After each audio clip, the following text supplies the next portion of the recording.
believe having 2 award winners from this foundation will elevate the Deseret News even more. I won the award for my coverage of air quality, and what I did was I traveled to Oslo, Norway to look for solutions that we could apply in our home state of Utah.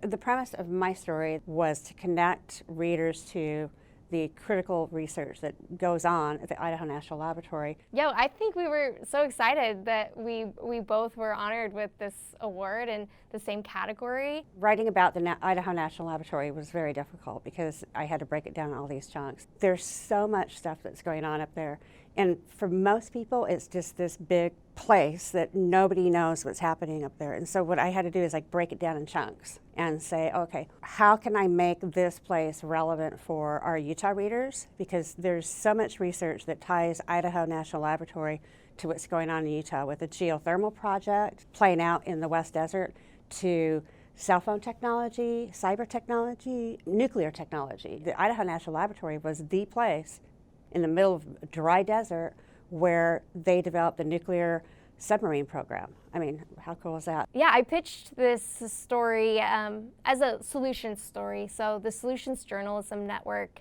actually funded my trip to Oslo through a travel grant. You know, at every step of the way, I came up with this idea like, oh, let's go to Oslo and see what they're doing there. And Solutions Journalism Network said yes. And I was like, wow, really?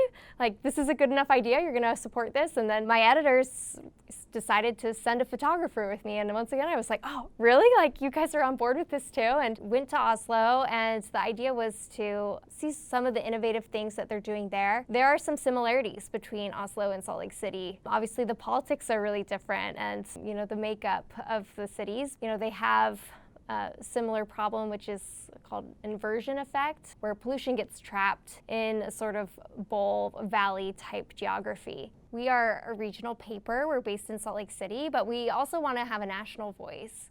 And we have a philosophy that we call window in, window out. So we're going to write stories about Utah that have national relevance, and we're going to write about national topics that specifically apply to Utah and our readers there. And so I think both of the topics we picked fit into that. Science is all around us.